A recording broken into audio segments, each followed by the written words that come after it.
Law of attraction ടെക്നിക്കുകളെക്കുറിച്ച് ആദ്യമായി കേൾക്കുമ്പോൾ പലരും വിചാരിക്കുന്നത് എന്തോ മാനിഫെസ്റ്റേഷൻ നടക്കണമെങ്കിൽ ഞാനിത് ചെയ്തേ തീരൂ എന്നൊക്കെയാണ്.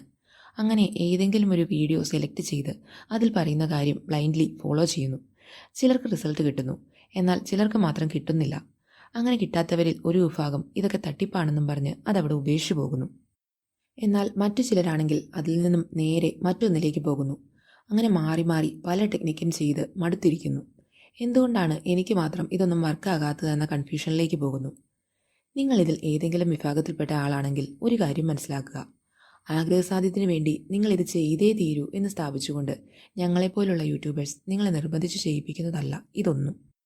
ടെക്നിക്ക് ചെയ്താലും ഇല്ലെങ്കിലും ജീവിതത്തെക്കുറിച്ച് നമ്മുടെ ഒരു ജനറൽ ആറ്റിറ്റ്യൂഡ് എങ്ങനെയാണോ അതനുസരിച്ച് ലോ ഓഫ് അട്രാക്ഷൻ നമ്മളിൽ വർക്കായിക്കൊണ്ടിരിക്കും. അത് പോസിറ്റീവായിട്ടാണെങ്കിൽ അങ്ങനെ, നെഗറ്റീവായിട്ടാണെങ്കിൽ അങ്ങനെ. പിന്നെ എന്തുകൊണ്ടാണ് മാനിഫെസ്റ്റേഷൻ ടെക്നിക്സിനെ നമുക്ക് ആശ്രയിക്കേണ്ടി വരുന്നത്?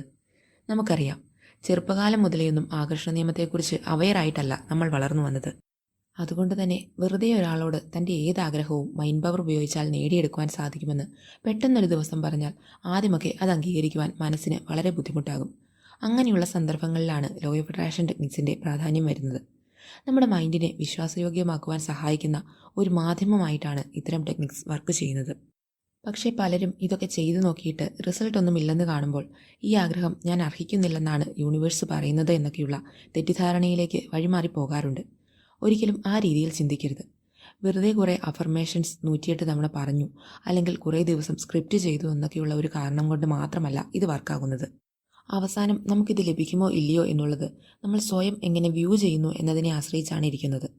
അതായത് ഈ ആഗ്രഹം നേടിയെടുക്കുവാൻ ഞാൻ അർഹനാണ് എന്ന മനോഭാവം 100% വന്നാൽ തീർച്ചയായും ടെക്നിക്ക് ചെയ്താലും ഇല്ലെങ്കിലും നമ്മൾ ഓട്ടോമാറ്റിക്കലി അതിലേക്ക് എത്തിച്ചേരും. ഓക്കെ, ഇനി നമ്മുടെ പ്രശ്നത്തിനുള്ള സൊല്യൂഷനിലേക്ക് വരാം. ഡെയിലി വിഷ്വലൈസേഷൻ ചെയ്യാൻ പറ്റുന്നില്ല, അല്ലെങ്കിൽ മറ്റു ടെക്നിക്സ് ചെയ്യുമ്പോൾ സ്ട്രോങ് ഫീലിങ്സ് കൊണ്ടുവരാൻ സാധിക്കുന്നില്ല എന്നൊക്കെ തോന്നുന്നവർ തീർച്ചയായും ഞാൻ ഈ പറയുന്ന കാര്യം ചെയ്തു തുടങ്ങണം. ഇത് നമ്മുടെ സബ് കോൺഷ്യസ് മൈൻഡിനെ റീപ്രോഗ്രാം ചെയ്യുവാനും ഒപ്പം തന്നെ സ്പെസിഫിക് ആയിട്ടുള്ള ആഗ്രഹങ്ങൾക്കും ഒരേ സമയം തന്നെ ഉപയോഗിക്കാവുന്നതാണ്. വേറൊന്നുമല്ല, സെൽഫ് ടോക്കിനെ കുറിച്ചാണ് ഞാൻ പറഞ്ഞു വരുന്നത്. കാര്യം നമ്മൾ സംസാരത്തിൽ പ്രയോഗിക്കുമ്പോൾ ലോ ഓഫ് അട്രാക്ഷൻ ടെക്നിക് എന്ന് ഇതിനെയും പറയാറുണ്ട്. പക്ഷേ ആകർഷണ നിയമത്തെക്കുറിച്ച് ഒരു ഐഡിയയും ഇല്ലാത്ത ആളുകൾ പോലും നാച്ചുറലി ഇത് ഉപയോഗിച്ചുകൊണ്ടിരിക്കുന്നതാണ്. ഒരുപക്ഷെ നിങ്ങളും ആ കൂട്ടത്തിലുണ്ടാകാം. നമുക്കറിയാം, സെൽഫ് മോട്ടിവേഷനേക്കാളും പവർഫുൾ ആയിട്ടുള്ള മറ്റൊരു മോട്ടിവേഷനും ഈ ലോകത്ത് ആർക്കും കിട്ടില്ല. പുറമേ നിന്നും ഉൾക്കൊള്ളുന്ന ചില കാര്യങ്ങളൊക്കെ സ്വാധീനിക്കുന്നുണ്ടാകും, പക്ഷേ അതിനൊക്കെ ഒരു പരിധിയുണ്ട്. എന്തൊക്കെയായാലും നമ്മളിൽ ഒരു മാറ്റം വരുത്തണം എന്നുണ്ടെങ്കിൽ സ്വയം മനസ്സ് വെച്ചാൽ മാത്രമേ പൂർണ്ണമായും അതിന് സാധിക്കൂ. അതിനു പറ്റിയ ഏറ്റവും നല്ല മാർഗം സെൽഫ് ടോക്ക് തന്നെയാണ്. ഇനി ഇതെങ്ങനെ കറക്റ്റായി പ്രാക്ടീസ് ചെയ്യണം എന്ന് നോക്കാം. അതിനായി ഇങ്ങനെ സങ്കല്പിച്ചാൽ മതി. ഇനി മുതൽ നിങ്ങളുടെ മനസ്സും നിങ്ങളും ഒന്നല്ല, 2 സോഴ്സാണ്. ആ രീതിയിൽ ഇമാജിൻ ചെയ്തു തുടങ്ങുക. അതായത് നമ്മളിൽ നിന്നും വേറിട്ട് നിൽക്കുന്ന ഒരു വ്യക്തിയായി മനസ്സിനെ കാണണം. എന്നിട്ട് അയാളോട് സംസാരിക്കണം. ഒരു ബെസ്റ്റ് ഫ്രണ്ടിനോട് സംസാരിക്കുന്നത് എങ്ങനെയാണോ അങ്ങനെ. ഉപബോധ മനസ്സിൽ നമ്മളെക്കൊണ്ട് ഒന്നിനും കഴിയില്ല എന്ന തരത്തിലുള്ള ഒരുപാട് നെഗറ്റീവ് ബിലീഫ്സ് കാണും. അത് മറികടക്കാൻ ഇതിലും മികച്ച ഒരു മാർഗം വേറെ ഉണ്ടാകില്ല. സ്വന്തം പേര് മനസ്സിൽ മെൻഷൻ ചെയ്ത് ഉറ്റ സുഹൃത്തിന് ആത്മവിശ്വാസം പകർന്നു കൊടുക്കുന്നത് പോലെ ചെയ്ത് നിങ്ങൾക്ക് അയാളെ വിശ്വാസയോഗ്യനാക്കി കൊണ്ടുവരാൻ സാധിക്കും. ഒപ്പം തന്നെ സ്പെസിഫിക് ആയിട്ടുള്ള ആഗ്രഹങ്ങളും ഹെൽത്ത്, വെൽത്ത്, റിലേഷൻഷിപ്പ്, ജോബ്, അങ്ങനെ ഏതു തരത്തിൽപ്പെട്ട കാര്യങ്ങളും സെൽഫ് ടോക്കിലൂടെ മനസ്സിൽ അവതരിപ്പിക്കുക.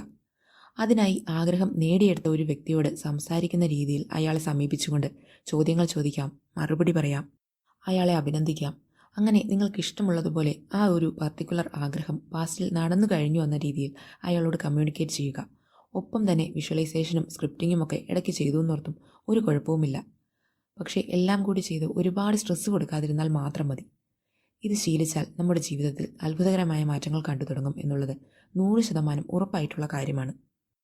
തീർച്ചയായും ഇന്നു മുതൽ നിങ്ങളിത് ചെയ്തു തുടങ്ങണം. മറ്റുള്ളവർക്ക് പറഞ്ഞു കൊടുക്കുകയും വേണം. Thank you.